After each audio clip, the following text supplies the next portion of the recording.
the term community service is used not only to describe the act of volunteering to make the world a better place, but it also describes a punishment that the court system gives out instead of fines or a jail sentence.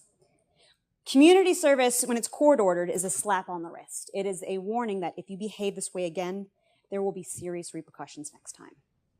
In this regard, we as a society acknowledge that community service is something unpleasant. It's something that we force people to do, and perhaps good people force themselves to do. For some individuals, volunteering is a burden or a cross to bear. But somebody's got to do it, right? It's important work. There are folks that come out and fight the good fight once a year, once a month, once a week, every day even. If you find yourself fitting into this category of being one of these good people that pick up that burden and drag it for the time slot you committed to, I'd like to ask you to stop. I know that sounds counterintuitive. Jamie, aren't you supposed to be encouraging us to do community service? This is important work. Somebody's got to do it. You're right. You're all right. I'm not asking you to stop serving your community. I'm asking you to stop engaging in volunteer activities that make you miserable. By hating what you're doing and doing it anyway, you're giving service a bad name.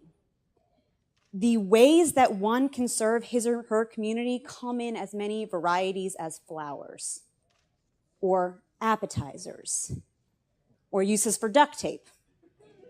I guarantee that there is something you absolutely love, and there is a way that you can make that into something that makes life better, even if just a little bit, for another beating heart.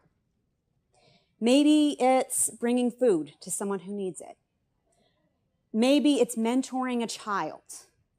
Maybe it's painting a homeless drop-in center. Maybe it's walking a dog. That job that is your perfect match could be out there somewhere. You just need to find it. Some people think that community service is all about altruism or being the opposite of selfish. I disagree. Done the right way, community service is connecting your passion to someone or something else's need, rather than thinking of it as doing something for someone less fortunate than yourself. Think of it as a partnership or an exchange. I love playing music. You need an emotional release. Let's dance it out. I love that feeling when you see a dog's tail start wagging and you need to get out of the animal shelter and stretch your legs for a bit. I got the leash. Let's go for a walk. Service is about paying attention to your outside world and then taking the appropriate action. Man, that park would look a whole lot better if it wasn't littered with garbage. I have a trash bag. I have a couple minutes. Let me just take care of that quickly. When you're mindful of the world around you, there's benefits that are separate from just, being mindful of the world around you has its own benefits. When you interact with that world in a way that acknowledges and serves the needs of others, you're creating connections that make your community and your world stronger. My mother used to tell us that we could not dislike a type of food until we tried it and had given it a fair shake. Something that seems strange or funny might just be delicious. I'd say the same is true for community service.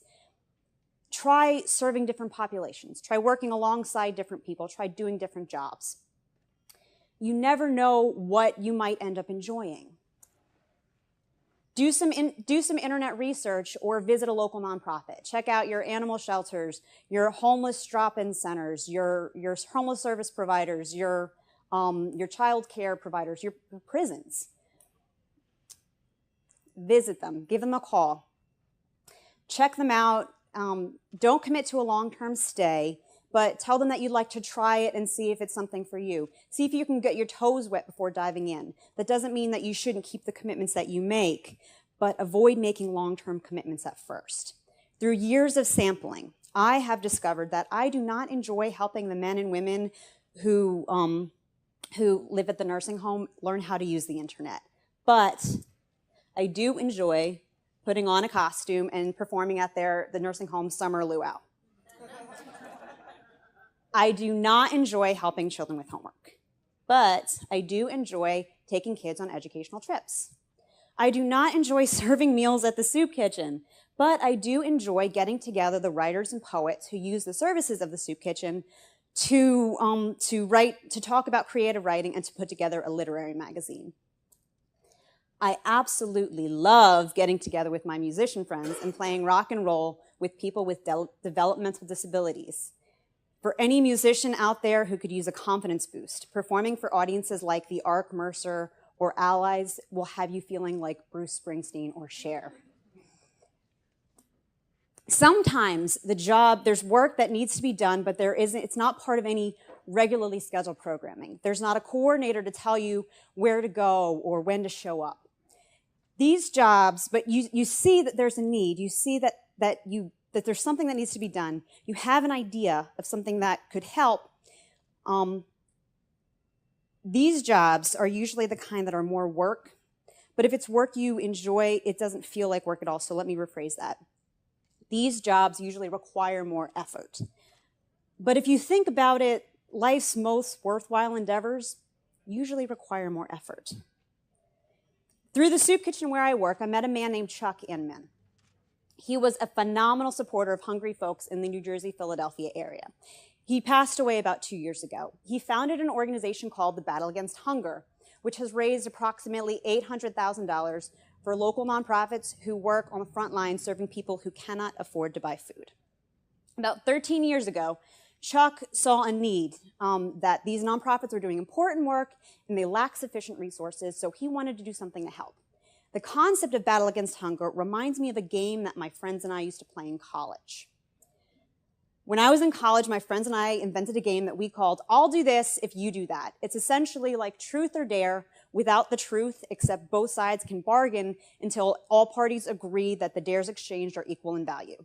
And value is defined differently for each person. So to get back to my Chuck story, Chuck loved riding his bike, so he got his friends together and he said, we will ride our bicycles from Pennington to Gettysburg, that's 200 miles, over one weekend. If we do this, will you support these important nonprofits? Also, if we do this, does anyone want to ride alongside in a car to make sure we can do it? Essentially, Chuck's challenge followed the same principles of I'll do this if you do that. And people played Chuck's game too. Turns out people will pay money to see their friends or family do something a little crazy, like 200 miles in 2 days. Through Chuck's challenge, the Battle Against Hunger has created 13 years worth of good times, has created scores of unlikely friendships, has generated hundreds of thousands of dollars for local nonprofits, and it's fun. You may be thinking, what about the jobs that aren't fun? Somebody's got to do them. While this is true, if you hate that job so much, does it have to be you? Have you ever eaten at a restaurant and you can tell that the waiter hates his job?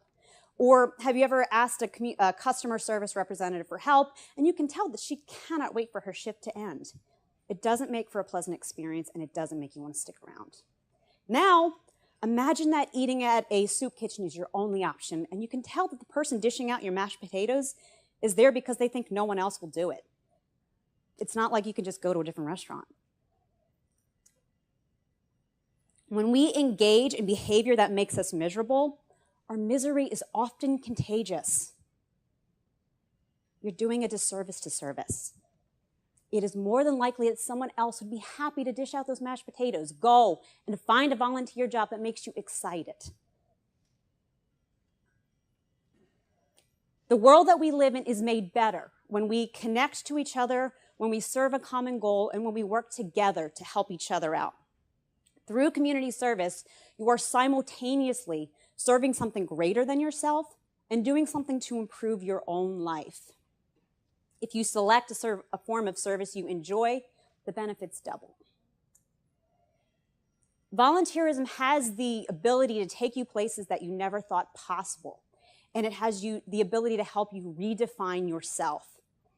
Do yourself a favor and use your passion to brighten life for another. That brightness will illuminate your own life too. Thank you.